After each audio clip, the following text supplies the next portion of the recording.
Hello,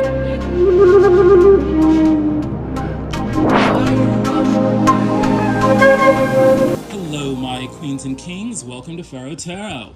I'm Butterfly Williams, and I'll be serving up a moonwave reading for the full moon in Aquarius. Woo-hoo! Welcome, welcome, welcome. I'm so grateful that you've chosen to spend your time with Pharaoh Tarot. What we do here is channel ancestral wisdom for contemporary times through tarot and oracle card readings. If what you're about to hear resonates with you, please like, share, subscribe, and comment. It really helps out the channel. I'm also available for personal readings, and if you'd like one of those, please drop me an email. I'd love to hear from you. All right, let's get going. Hello, my queens and kings. Welcome to the moonwave reading for the full moon in Aquarius. Welcome, welcome, welcome. I'm so grateful that you've chosen to spend your time with Pharaoh Tarot. This is a very intriguing energy, full of both light and dark energies, but I'm happy to report you will win in the end. The overall energy is the Fool. This is a bright, light energy of being willing to take a leap of faith into a completely new way of life. You've got a lot of spirit, a lot of gumption, even a lot of foolhardiness, but you are going to make that leap, and you'll do it in style. That's because we've got the sun going on here. So the reason you're willing to take this leap is that you want happiness. You'll do anything to get your happiness.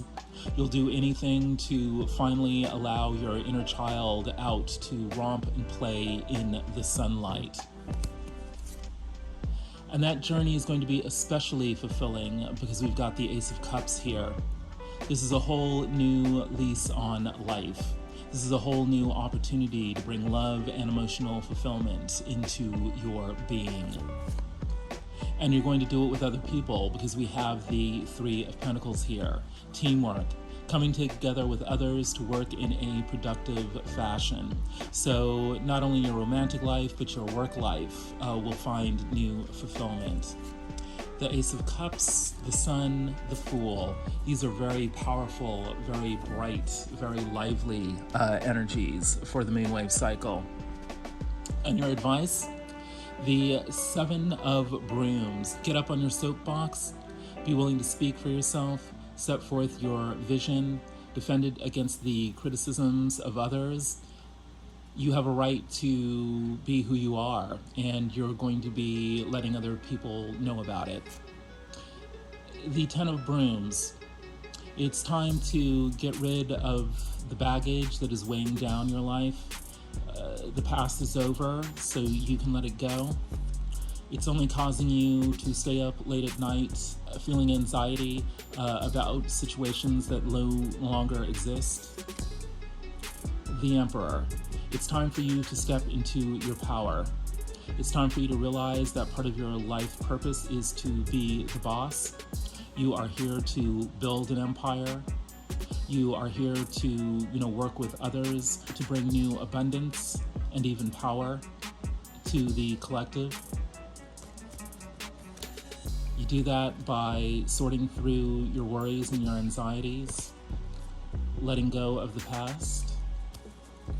And the key to all of that is being willing to speak up for yourself.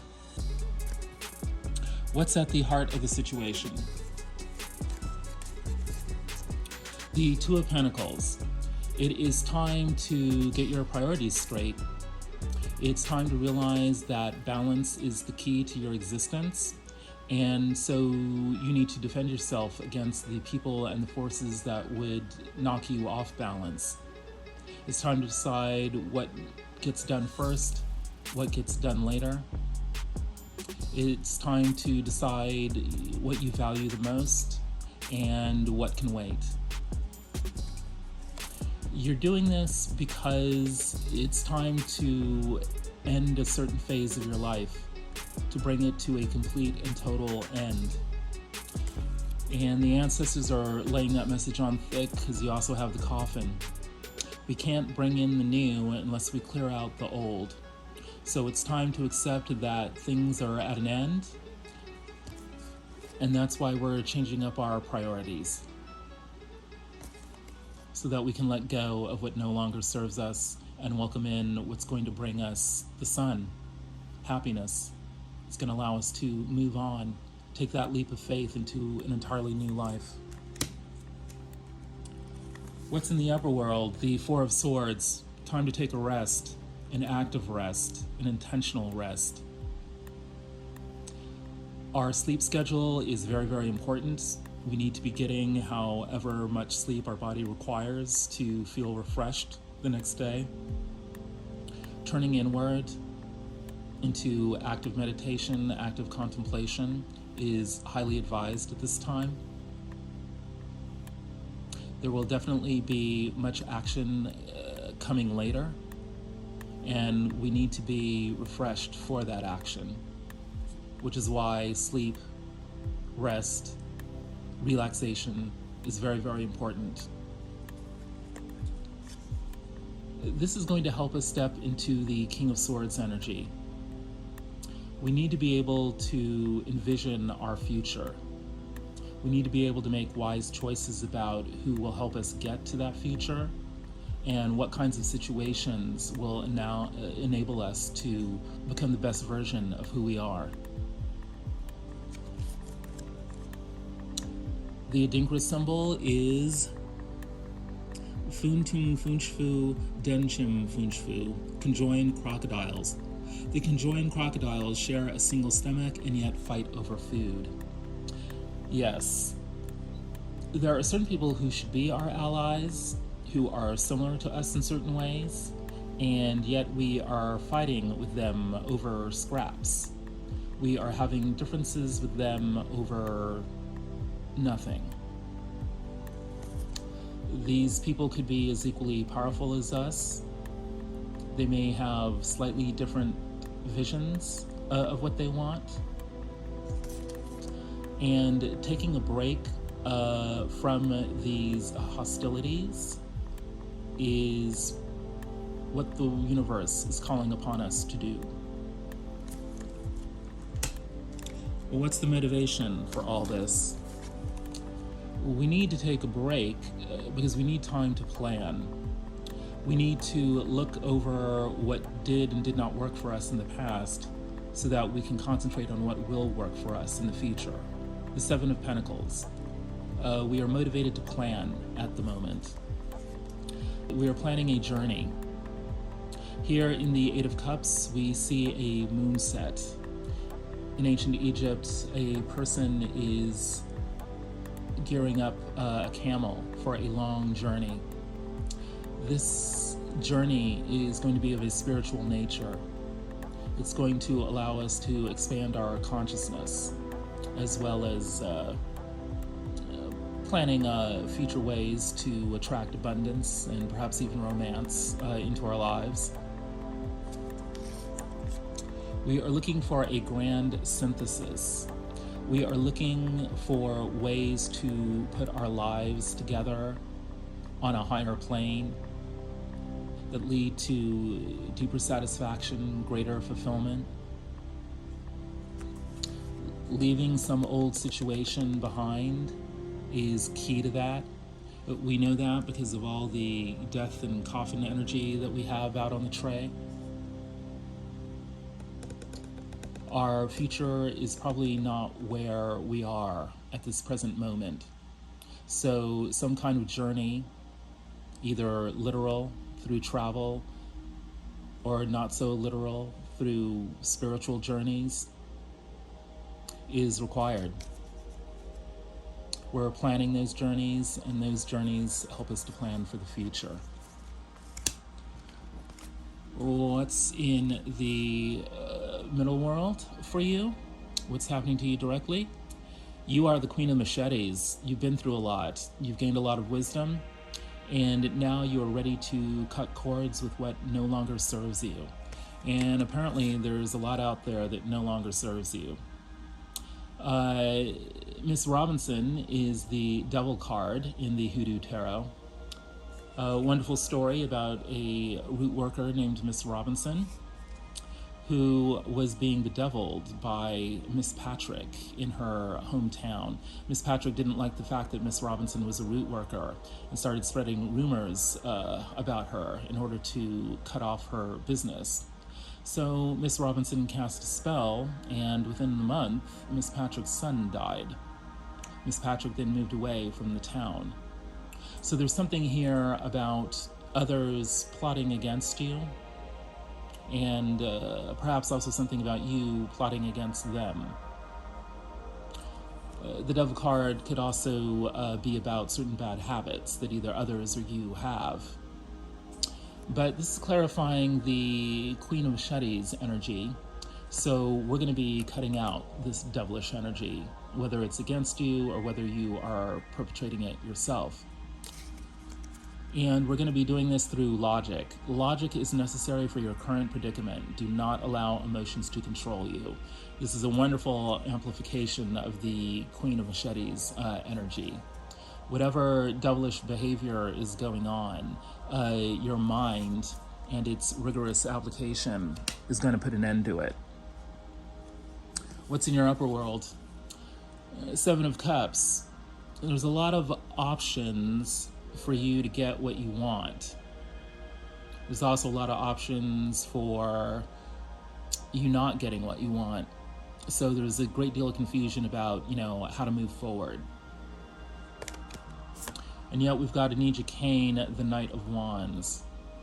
So there's still a lot of enthusiasm, but it's applied enthusiasm. You're under pressure to do something about all these choices. And you are coming up with a program in your mind about what to do with these choices. Do you kind of dabble in a few of them? Do you go whole hog with some of them? If so, which ones? And which ones, of course, do you avoid?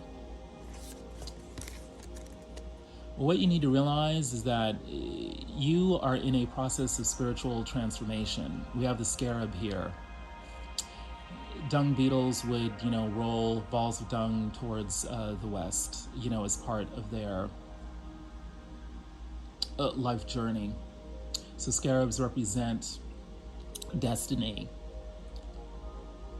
and a destiny that is compelled by the universe. You have no choice but to follow the fate, that the gods have arrayed for you. Part of maintaining your life force, your will, your enthusiasm, as you deal with all these uncertain choices, is realizing that this is not just a material journey, it's a spiritual journey. So when you are making choices, when you need clarity, when you need to retain both your sanity and your energy, you need to focus on what is going to expand your consciousness, what is going to make you feel good, feel more confident, gain more clarity. You'll be able to filter which choices are the right choices by how it makes you feel, whether or not it is in line with what you truly most want for your life. It's a process of gaining clarity, and you will be able to do that. You're motivated by death. That is, you realize already, quite clearly, that certain situations, certain relationships are not really serving you. They're not bringing you joy. They're not bringing you light. And so you will be putting a complete and total stop to them.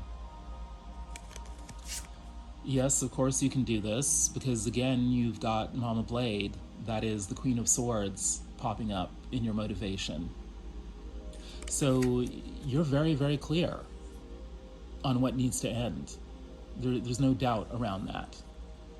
Well, what's interesting here, and this is such a powerful depiction of the Queen of Swords, this very resolute look on the Queen of Swords' face, her piercing gaze, the ornate headdress signifying powers of mind, the crown chakra, union with the universe through mind. There's something about death, putting an end to things, that is filling you, with mental power. with clarity.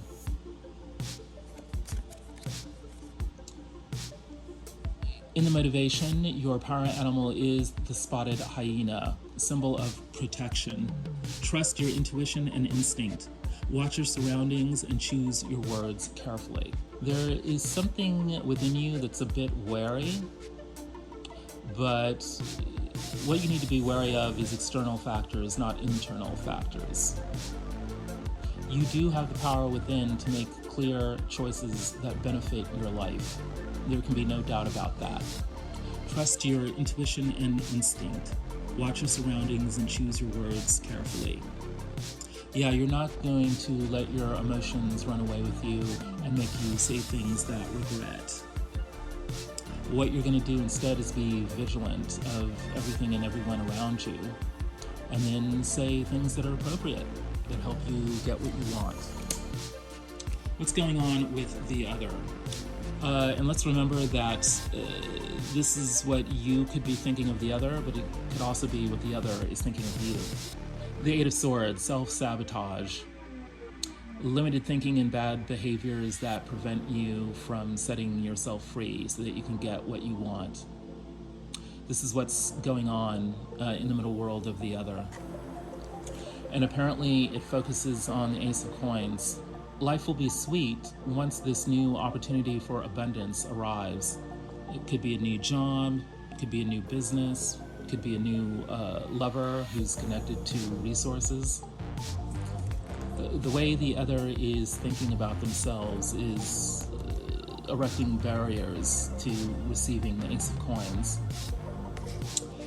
But it's looking like vivid dreams could be one route, beyond self-sabotage. Pay attention to your dreams. As the connection deepens, your dreams become more pronounced and full of answers.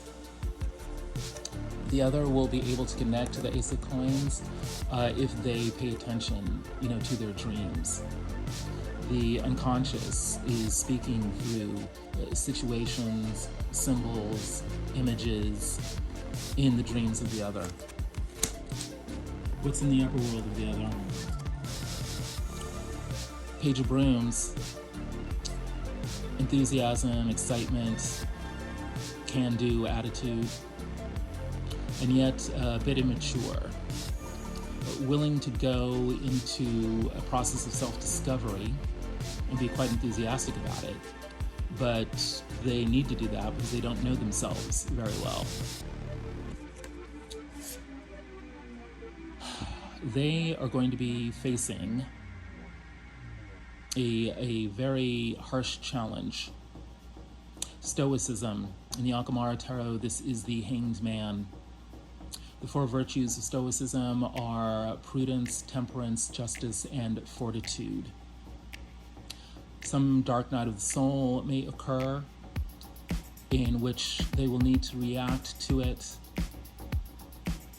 not with emotions,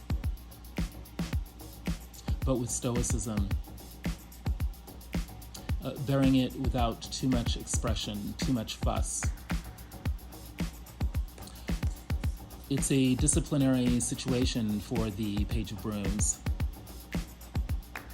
Enthusiasm isn't going to be quite enough for them to survive this ordeal. It could be political or social in nature. This depiction is based on William Blake's painting about a man who wished to escape slavery and paid the price for it. It's an abolitionist painting. So it's looking like, the fire of political and social experience is going to force the Page of Brooms to grow up. Again, this is a spiritual process. Sothis, Sirius, the dog star, the brightest star in the sky. Star consciousness, generosity, bodhisattva. Following one's destiny, and knowing that one's destiny will lead one through the darkness and beyond it. And on the other side of that dark journey into the underworld, one will be able to share wisdom with others. That's what makes the person a star, a beacon of light. in the darkness. What's in the motivation? The Eight of Brooms, the Eight of Wands, communication, networks, the internet, far-off lands. And what's being communicated? Well, the Five of Blades. Look at all this sword energy at the throat, the mouth, the brain. Dark things are being spread, perhaps gossip, perhaps lies, perhaps slander. And where does this lead? Famine. Do not pick up what is discarded.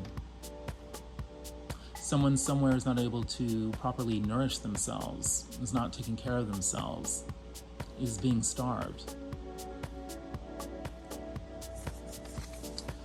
Are we going to continue this situation, exacerbate it by using our ability to manifest, our ability to speak, and our ability to think in negative ways?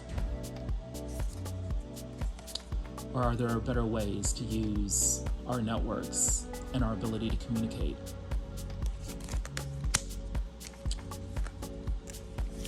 The outcome is the Lovers. We are finally going to be able to make that big decision. We are finally going to be able to come into alignment with others so that we can get what we want. And it's going to return us to a place in our life where we felt a childlike happiness, where we felt taken care of. This is not merely an energy of nostalgia. It's an energy of picking up where we left off in a dream that was interrupted by adult pressures.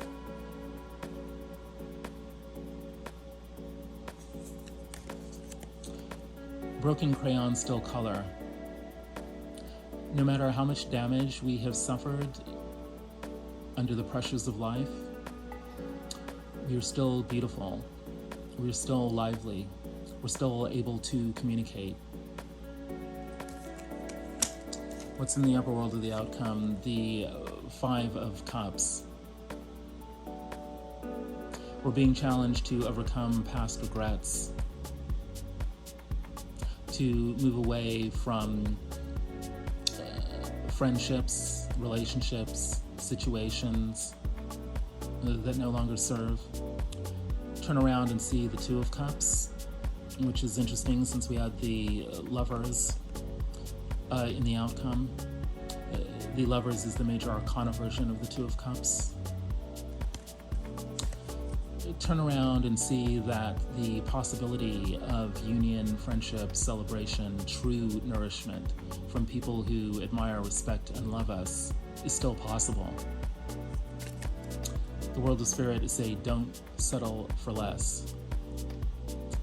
We deserve to have fulfilling relationships, deep friendships, celebrations of life.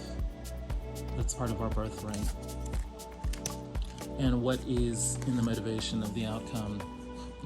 The Three of Cups again. The ancestors are laying it on thick. It's time to come together with others to celebrate what's great about life.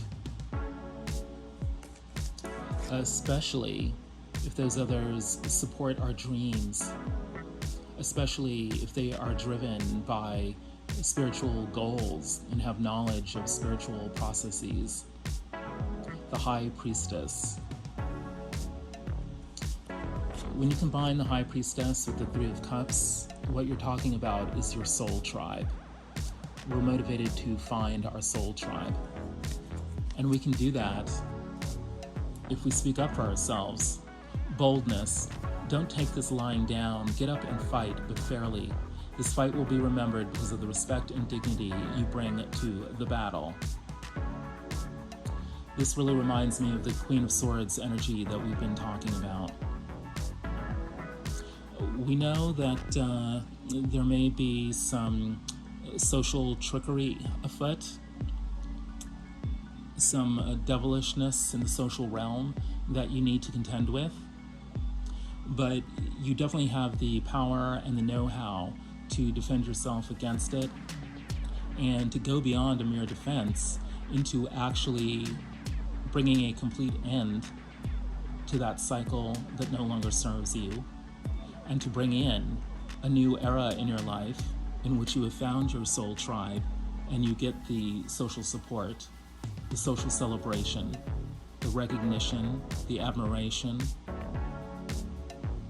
that allows you to enjoy the life that you were meant to live in style with others. Wow. My queens and kings, I'm going to leave you with these 3 cards. You deserve a whole brand new life. And the way you're going to get there is by speaking up for yourself, letting others know what you want and how you're going to get there, and defending yourself against any criticisms you might receive. And that is going to bring in a whole new set of relationships into your life that support you, and they'll let you know how worthy you are of love. Please like, share, subscribe, and comment. It really helps out the channel. If you'd like a personal reading, please drop me an email. I'd love to hear from you. The ancestors have spoken.